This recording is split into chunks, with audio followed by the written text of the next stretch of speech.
like, share, comment, and subscribe to Hausa Top 10 TikTok. Nana Hafsat tana airport ɗin Murtala Muhammad da ke Legas ita da abbanta inda zai mata rakiya zuwa ƙasar Rasha da za ta fara karatun likitanci. Mahaifinta ne Dr. Saminu ke zaune kusa da ita yana duba jaridar Weekly Trust yayin da ita kuma ta mai da hankalinta akan leman da take kurɓa. Daga aka maido da hankalinsa kan wani headline wato kanin jaridin da yake karantawa inda aka yi shayi akan Hajiya Sadiya Umar wato ministan ilimi a wannan lokacin sai ji yayi an ce da shi salamu alaikum barka da abba dagowa yayi arba da Ahmad ɗansa bulbulin matashi ɗan gatan mamansa da abban shi. Abba ina kwana? Daga haka dakta ya murmushi gami da cewa lafiya my son, how's your parent? Yana dariya Ahmad ya ce da shi they are all fine abba. Amma muna tare da abba na shi ma zai tafiya zai je West Germany ni kuma daga nan zan wuce Russia za mu je training just 4 months kawai za mu yi sai mu dawo. Daga haka Dr. FF ya dubi Nana Hafsa da ke gefen shi ya ce Nana see your brother shi ma can garin naku zai je. Sai ta duba Ahmad ta ga ya sakar mata kallo kamar zai cinye ta. Suna haɗa ido kuwa ta sunkuyar da idanta saboda ba ta son kallo. Ra'ayin Nana kenan can tana secondary ta tsani kallo saboda a ganinta duk namijin da ya matsa mata da kallo ƙarshen zancen ya ce yana santa. Murmushi ta ɗan taɓa suka gaisa sama-sama inda mahaifinta ya ce da Ahmad to Ahmad idan ka samu lokaci ka ringa leƙawa gidan suna nan ko makaranta ka dinga ganin da wani ƙawaye take mu'amala kafin ka dawo ko da yake gidan da suke zaune ma akwai tsaro. Da jin haka Ahmad ya yi ƙasa da murya gani da cewa abba na ce a ina suke da zama suna nan a gidan wani ɗan uwana ne bari na baka complimentary card ɗin shi ka neme shi. Sai ya karɓi ɗan ƙaramin katin yana dubawa. A'a, Dr. Bashir SF, ƙwarai abba na san shi, baba ma wani abokina ne, abba ma ya san gidan, to shi kenan gashi nan dai na baka. Sai ya duba agogon da ke hannunsa ya ce, a'a, kaga saura minti bai fi 10 ba, za ku tashi. Bara na nemi baffan naka na sanar da shi ko? Yana ina. Ina jin yana wurin karɓo passport amma bara mu duba shi anan. Sai abba ya miƙe tsaye yana kallon Hafsat ya ce, yawwa na ga ɗan uwanki. Ku zauna zan je nemo baffansa. Oke abba to amma dan Allah karka jama mu zo mu tafi baka nan. Karki dami yata yanzu zan dawo. Ki kwantar da hankalinki kin ji? To abba shi kenan. Yana tafiya suka fara kallon kallo ita da Ahmad. Abin da ya fuskanta kallon raini take masa. To me isa kan ta kasance? Nan ya zauna kusa da ita inda abbanta ya tashi. Ya ce, ha Hafsa kenan. Ina fatan idan mun je za ki mai da hankali akan abin da kika je yi. Daga ka ta ɗago manya-manyan fararen idanuwanta cikin murya mai daɗin sauraro ta ce, insha Allahu. Sai kuma ta sadda kanta ƙasa alamun maganar da yake mata ta fara isarta. Hafsat kenan sunanki yana burge ni. Ina fatan idan na tashi aure na aure na Hafsat saboda ba zan dinga gajiya da kiran sunanta ba. Sai ta sunkuyar da kanta alamun murmushi take yi inda shi kuma gogon naku ya ce wallahi hasken raina haka abin yake. Ta lura yana matsa mata da surutu da yawa. Wannan abin shi ne sa ta ƙara ƙosawa ya tashi ya tafi. Kashi kuma gabanta sai faɗuwa yake. Nan dai ta bude Alkur'ani mai girma da yake cikin jakarta. Ɗan ƙarami ne. Ta zuƙe zibbinsa ta soma karantawa. Ya hankalta ya kuma lura aji take ja mishi. Sai ya murmushi mai tsada ya ɗauko Weekly Trust ɗin abban nata da ya aje a gefenta ya soma dubawa. Sun ɗauki tsawon minti kusan 10 babu mai son magana. Saboda dama shi ma Ahmad muskilin kansa ne. Saboda haka suka shiga zaman muskilanci. Can kuma sai ga iyayen nasa sun iso. Alhaji Muktar mahaifin Ahmad ya dubi yaran domin ya lura sun fiye muskilanci da yawa. Saboda ya san halin kayansa. Nan ya ce, au, Ahmad ya naga zaman naku haka kai da kanwata ka. Maimakon ku ɗan taɓa hira ko dan ku kulla zumunci sai kuma aka so mu sana'ar haka? Nan da ta SS ya yi dariya ya ce, ai bai da laifi, ita ce mai laifi. Na san halin Nana ko a gida ba ta son yawan kwaraniya saboda muskilancin ta yayi yawa.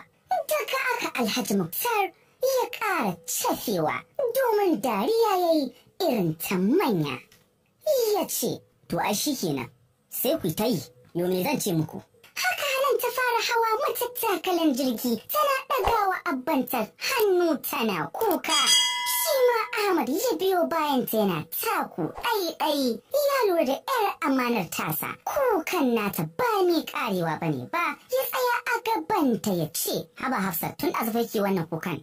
Ya kamata da Allah ki daina wannan kukan, ki shigo haka nan. Nan cewa Ahmad wani irin kallo idan sai ya cika nata, abin sai ya sanya mata jiki ta rasa bakin magana. Kukan ya ɗauke, tun a lokacin kuma ta yi sauri ta shiga cikin jirgi cikin ruɗani.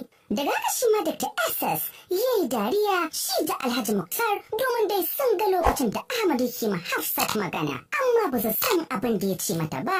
Koma dai menene ta yi na'am da shi, sai suka ga ta juya ta shiga cikin jirgin, wanda dama lokacin da aka zo tafiya rikewa abban nata riga ta yi gam kamar ba za ta sake shi ba.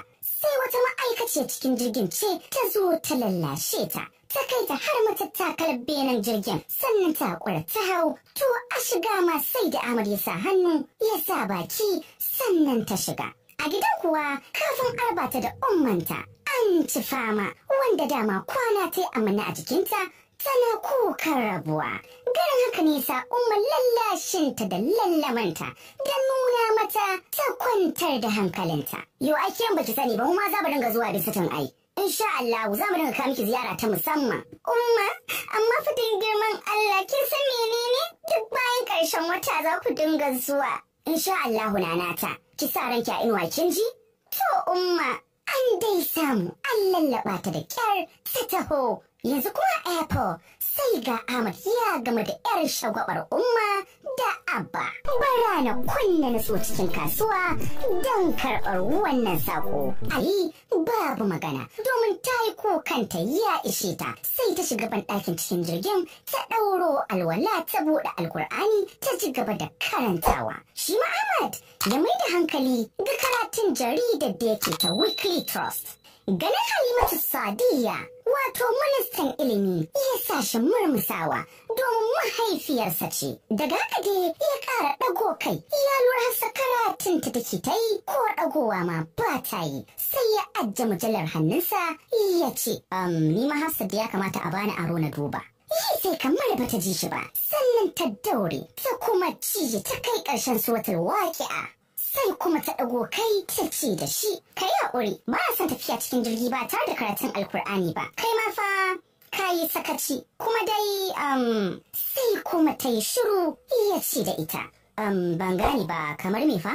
Sai ta ɗan yi jim alamar jan aji irin nasa na mata, ta ce da shi, gaskiya kamata ya yi tun da kai cikakken musulmi ne, bai kamata ka rabu da hal Kur'an ba, musamman ire-iren ƙananan Kur'anai da muke da su. Bai kamata a ce kai sakaci da su ba a irin wannan lokacin ko don kuɓuta daga musiba. Duk sai kunya ta kama shi saboda bai taɓa samun mace mai faɗar gaskiya kamar Hafsa ba. Ya lura kuma abin da ta faɗi har cikin ranta yake, domin a matsayinsa na ɗa namiji gashi ya mace ta sa shi a hanya. A nan kuma sai wata sabuwar kunya ta rufe shi, sai ya da na sanin tambayarta a ran Kur'ani, inda zuciyarsa ta ce masa, to ai kai kaji dama baka tambaye ta ba, ko da yake gara ma da ka tambaye ta, kaga ai ka gyara kuskuren ka da kai. Daga kai dan so sikiyar shi ya ce, to Hafsa na yi kuskure, insha Allah zan yi kokari na gana tanadi karamin Kur'ani na hannu. To Allah isa, amin insha Allah. Karo na farko kenan da kunyar ya mace ta kama shi, kuma ma budurwa. Ba ma kunya kaɗai ba, har wani tsoronta ya ji, shi da yake baiwa mata tsoro, yanzu ga shi dai wannan ta sa shi tsoro.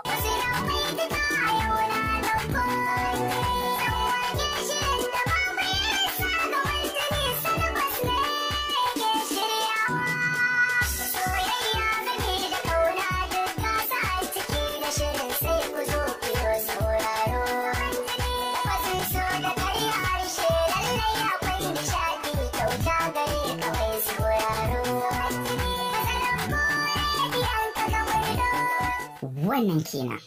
Misalin karfe 4:30 suka isa Rasha, ba su sha wahala ba wajen gano unguwar da Dr. Bashir yake da zama, har gida mai tasi ya dare su. Damar sun riga sun san da zuwan Hafsa tarba ta mutunci aka yi musu abin da ya burge Ahmad kenan. Ya ce, kin ga Hafsa, har ki wani kuka gashi nan ɗin ma sun karɓe ki hannu biyu. Dr. Bashir kamar ya mai da Hafsat ciki da murna. Ni fa dama ban ce ba za su amshi ni ba hannu biyu. Matsalar dai kawai rashin sabo ne. To ai babu damuwa, sai addu'a. Allah ya sa a saba ɗin. Ni zan koma, dan zan ƙarasa masauki na. Sai a taya ni da addu'a, ni ma Allah ya kai ni lafiya. To, amin Allah ya kai ka lafiya. Zai da take tsarar Hafsat ce kuma karatu ɗaya suke. Sun ganin Hafsat ta rikice ta rasa inda za ta saranta don murna. La, kai ma tafiya za ka yi ne? To ya na iya, ina ɗan uwanki Yusuf Bashir. La, ya Yusuf ya tashi. Ingila ya wuce a yi. Amma kuma, this week nake expected ɗinsa zai dawo. To dan Allah idan ya zo ki ce masa Ahmad Muktar yana gaishe shi. Sai kuma ya mai da hankalinsa ga agogon hannun shi. Ya ce, okay, I'm going. Ni zan tafi. Hafsat sai yaushe kuma. Kafin Hafsat ta kai ga yin magana, zai ta riga ta da cewa, au, bara ne wasu dadi magana suna ciki. Okay, to ba damuwa. Da gudu ta shiga tana kiran ma. Mama! Mama! A'a, kai zine ke faruwa ne haka. Ba wani abu bane ba. Dama yayin Hafsa ne zai wuce. Kuma kin ga ma'a ya ce shi abokin ya Yusuf ne. Haba dai yar gidan ya Yusuf. Bayan sun gaisa ne suka yi mishi rakiya har mota. Ya kama hanyar suka koma su kuma suka juyo. Zikan farin ciki kamar ta goya nana dan murna. Bayan ta yi sallah ta yi wanka. Inda suka hallara a falo saman dining table suna cin abinci. Ya Yusuf ya bugo waya da sauri zai ta ɗauka tana farin ciki. Bayan sun gaisa ne ta ce, ya Yusuf, Hafsat ta zo. Wace Hafsat kuma? Hafsat ɗin gidan baban Gumel. A haba dai, da Allah ki gaishe ta, ki ce ina mata sanda zuwa. To, yaya, yaushe za ka dawo kenan? Insha Allahu ranar Juma'a zan dawo. Jibi kenan. Insha Allahu. Sai ka sanar da dadi mu haɗu da ku a airport. To Allah ya kai mu, wallahi da mama yake warka. Wannan kenan. Kulawa ta musamman babu wanda Hafsat bata samu ba. Tare suke tafiya makaranta da zai. Idan sun dawo su duba abin da aka koya musu tare. Domin komai tare suke yi a gidan. Wani abu da ya shige wa Hafsat duhu shine tun ranar da suka zo garin Ahmad ya shigo mata rayuwa. Domin basarwa take yi, amma abin har ya fara damunta. Saboda ita wannan shine karo na farko da wani ɗa namiji ya shigar mata rayuwa. Saboda ko lokacin tana gida, babu abin da yake damunta. A ce wai tana ma wani soyayya. Ita gani take shashanci ne ma a ce mutum yana soyayya tsakanin mace da namiji. Ko kawayenta ma kallon wasu shashashai take musu idan ta ji su sa'ad da suke maganar soyayya. Domin ita har fariya take yi, ba ta ga wai namijin da ya isa har ta ce tana son shi ba, ko ta ce ma ta damu da shi. Ko yawanci irin samarin da take yi tana ɗaukar su ne kawai a matsayin abokai. Ita ma kuma ta ji namiji ya matsa mata da alamar so, ƙarshen ta su rabu ta tsiya babu mutunci. Abin da wani tsohon saurayinta Umar ya gano kenan. Tabbas in ya ce yana son ta, to ƙarshen ta su rabu. Sai da suka kusan shekaru 3 tare suna level 1 a jami'ar Bayero ta Kano. A lokacin da za ta taho Rasha, a lokacin ya nuna kansa na san aurenta. A ranar kwace masa wulaƙanci sama da ƙasa. Inda ya koma gida ya dinga kuka kamar ran shi zai fita. Wai saboda Hafsat ta ƙi shi, saboda shi a ganinsa yadda suka saba, bai yi tsammanin idan ya ce yana son ta ba, za ta ƙi shi. Yanzu dai ta nuna mashi matsayinta a wurin shi. Yanzu haka Hafsat a zaune take, tana ɗan bitar abin da aka koyar da su a makaranta, sai gazi ta shigo da gudu ta faɗo kan gado, tana murna. A'a, haba zidan Allah, me haka tun girman Allah, ce ne kika razana ni. Ki dala dare ni, ta so ki ga boyfriend ɗina, wallahi saurayin nawa ya haɗu. Shi wani ke baki labarin sa nake gaya miki, kin ga hotunan sa na gani in gaya miki wata ta ɗora a status ɗinta na WhatsApp. Ke, ni na ga alama ma kwana biyun nan, na ga alama baki da kuzari kwana biyun nan, shiru nake ganin ki. Ko da yake, tsammani na ma, ko ke ma kin kama da soyayya. Hafsa, wata irin mace ce mai faɗar ra'ayinta. Da kuma abin da yake cikin ranta babu munafunci ko ma menene kan ta tsaye take faɗa tabbi janzi inda haka so yake to lalle kin so mu hauka cewa. Da jin haka zai ta kwashe da dariya ta ce. Ya sai da ganin laifina da nake son John. To a rashin hankali yake da yake son John.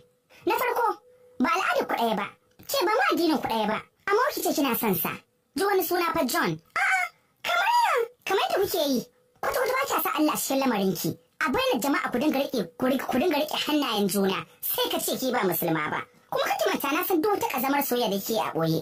Ke da shi, kuma kake manta duk abin ma da kuke a ɓoye. Ko a sarari, sai kin yi wa Allah bayani. A gobe kiyama kuma a cikin dubin dubatar al'ummar musulmi. Saboda ranar kiyama, rana ce da duk wanda ya gaskata ta za ta afku. Gama duk wanda bai gaskata ta ba. Saboda na lura, Dad ma ba san wannan mutumin da kuke ma'amalar shi yake ba. Amma ke kin nace mai, kin zo sai wani fankama yake a kan shi. Wanda su dama ka suke so su ga cikin musulmi, su watsa musu tarbiyya. Idan kika bibiya, ba san Allah da Annabi yake miki ba. Karkar ya gurɓata miki rayuwa, ya kauce tafiya baki waje. Da haka zai ta shiru tana kallon ikon Allah a wurin Hafsat, inda ta ce, kin gani Hafsat babu ruwana, ni ba komai yake mini ba, kawai dai ma dan hutawa ne.